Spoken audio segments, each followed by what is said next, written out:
So they're about to react into what's wrong with Kevin Durant. Now I'm sure this ties into the KD files being exposed back in what was that All-Star weekend? Y'all don't know what the KD files is. Basically, he was talking crazy about his teammates on a burner, his current teammates and former teammates on a burner account, and they got exposed. But let's see what they talking about. Has ever been to Cooperstown? It's a great little town in the greenest corner of upstate New York, home of the Baseball Hall of Fame. The defining exhibit is the gallery on the third floor featuring the plaques of every Hall of Fame inductee. Walls and walls of baseball What's under excellence my eye? immortalized in bronze, donning the caps that made them legends. Choosing what hat a Hall of Famer wears is a massive decision.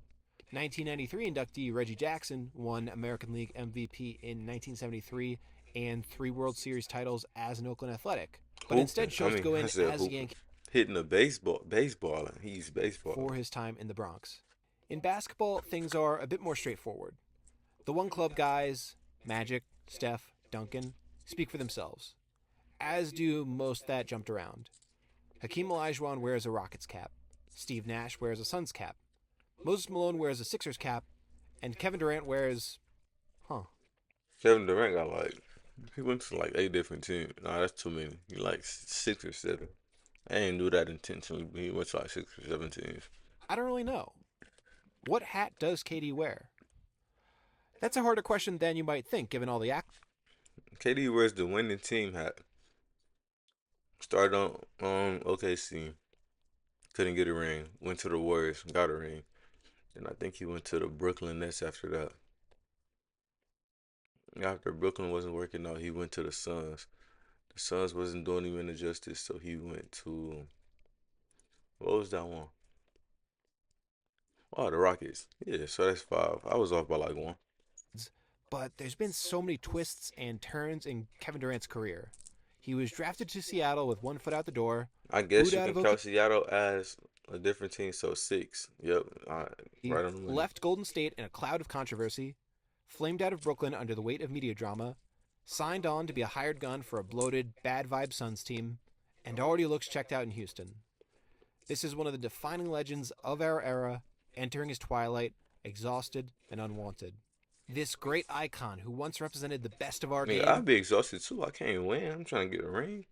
I'm about to retire soon. Yes, I need to get the ring as soon as possible. now a cautionary tale. It begs the question, what the heck happened to KD? Because it didn't used to be this way.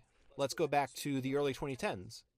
After LeBron made the heel turn of the century by joining the Heat, Durant was the leader of the young, fun, overachieving Thunder, playing in front of the best home crowd in basketball. They were easy to root for. The Heatles represented all of the excesses of the era, evoking contemporary trends like reality TV and celebrity culture. The Thunder were this homegrown team built the right way like those great teams of old. Even after losing the 2013 finals, things were looking bright.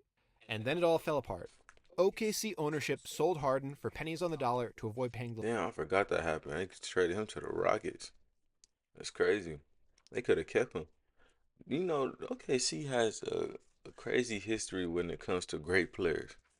luxury tax. The Thunder kept making the playoffs, getting hurt, and getting bounced. They were slow to adapt to the three-point revolution. You watch some of those 2016 Western Finals games with Ennis Freedom and Steven Adams clogging the paint on one end, and Golden State is actively reinventing the sport on the other. Green, The nigga. Thunder blew a 3-1 lead, and we all know what happened next. Since leaving Golden State, Nigga, he's I been leave too. My team. If right after I lose a 3-1 lead, I gotta leave, man. I got to. Cause what are we doing here, bro? 3-1. All you need is one more, and you let me come back. Yeah, nah. like a ghost, a phantom, a slim reaper, if you will, chasing the brilliant basketball he left behind in the Bay. Since leaving the Warriors in 2019, he's won just 2 playoff series across 3 franchises in 7 seasons. So why can't this guy find the right fit? Wait, 2? Across 3 franchises in 7 the Warriors in 2019, he's won just 2 playoff series across 3 franchises in He seven only won seasons. two playoff series. He been to the playoffs multiple times.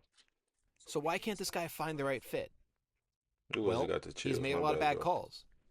To understand why, I'm going to need to do something drastic, something unprecedented in basketball media. That's right, I'm going to compare Kevin Durant with LeBron James. When you look at LeBron's winningest teams, you see a lot of the same archetypes. There's the number two who used to be a number one, the third guy who gets blamed for everything, the coach that gets thrown under the bus, lots of shooters, plenty of vets, the suburban superstar, etc. Teammates orbit around LeBron like planets in our solar system. Yeah, Those I that can't. mean, for the new for the new Lakers, I guess you can say the team rotates around Luca, because that's a conversation for another day. But they definitely rotate around Luca. So what? Bron is the vet. Like they doing around Luca. In are swiftly fit out. You might dispute this approach, but you can't argue with the results. So that's all fine and good, but how does KD pick his teams? Well, he goes to where the beautiful basketball is. Every time he made a move, that's what he would talk about. When he went to Golden State, he talked about growth and playing the Warriors' way.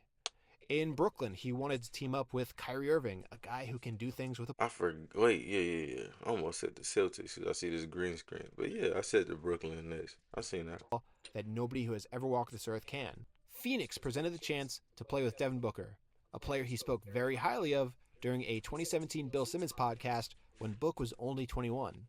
Not that there's anything wrong with that, but it does explain the lack of silverware since leaving California.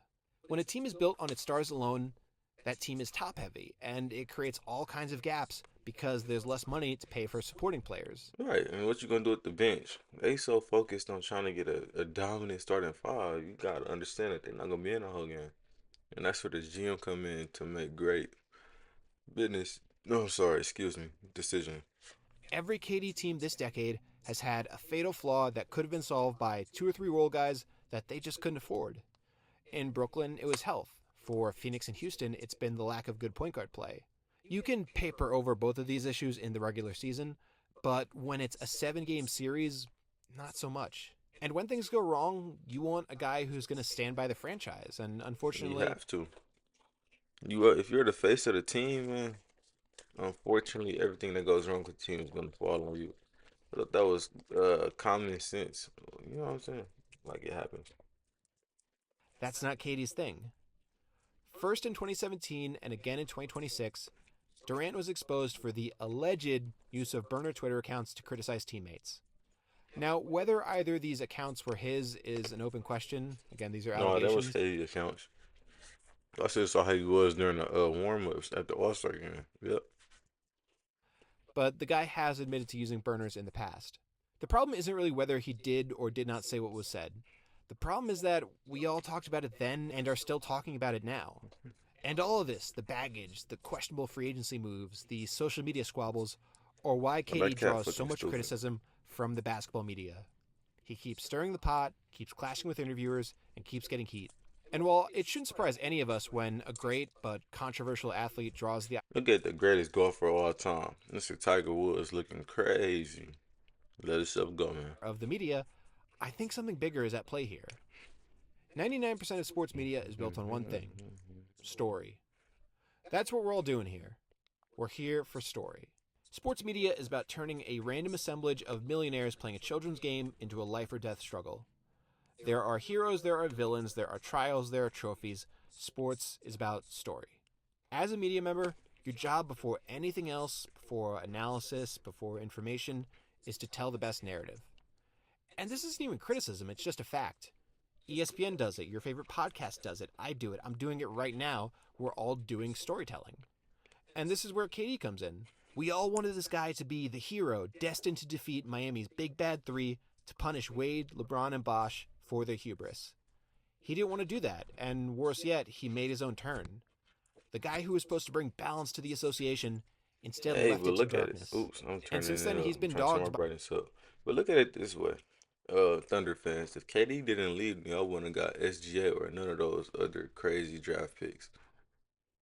So in a way, this was probably one of the best things to ever happen to y'all as a franchise. Let's think about it though. the Y'all ain't hearing expectations me though. of this whole media complex that exists around the game. Meanwhile, all the guy wants to do is ball. It makes you think he'd thrive in an environment outside the NBA, mostly because he does just that. That's right, outside the Warrior seasons, KD's best games have come as a member of Team USA. He's a 4-time gold medalist, second only to Diana Taurasi's 6 for most basketball gold medals.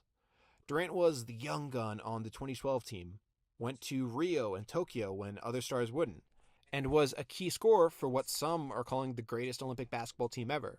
Mm-hmm. And I think it's And because the Curry went crazy. Yes, sir. environment Greatest of point guard of all international time, by the way. basketball is so different from the NBA. We only get these tournaments every 2 to 4 years. A lot of guys turn it down, and the media coverage is different as a result. We don't have the same storytelling cliches around award races, tanking, legacy, whatever. For the most part, it really is just a place for guys to play basketball in high pressure scenarios. The exact place where a guy like Durant thrives. To put it in a single phrase, Kevin Durant is a guy who loves basketball but hates the NBA and what it has become. How A does media that work? You love basketball, but you hate the NBA. But the NBA is the most highest paying league that you can be in football wise. It's crazy, adventure man. and prestige Man, give TV me show that much money. first and a sports league second. When it comes to putting the ball on the floor and going for 30, there's nobody better. But when his team has dropped 6 of 7 and the beat reporters are asking tough questions, there's nobody worse. And unfortunately, in a league with a $70 billion media deal and 24/7 coverage, your job is to sell a story first and play basketball second. That's why we have The Last Dance. It's why LeBron has a content. Man, out of here, bro. They Jordan want to drop the Last Dance when he see LeBron break that record of his. But yeah, man, it's all cool. All wonder under the And bridge. it's why more and more players are getting into the documentary and podcast business. All KD wants to do is ball in an era that asks him to do so much more. And in that, I think we find an answer to the Cooperstown question. In my opinion, Kevin Durant goes into the Hall of Fame as a Seattle Supersonic. The player without a home belongs to the city without a team. Both of them victims of what the NBA has become. Look, Man, if Durant ever comes across this video, and considering how online hey y'all, but no, I said what I said, and y'all heard what I said. Y'all see this cap on my head? I'm obvious about to go to sleep. I'm dozing off. So I'm gonna catch you niggas in the next one. Yes, sir.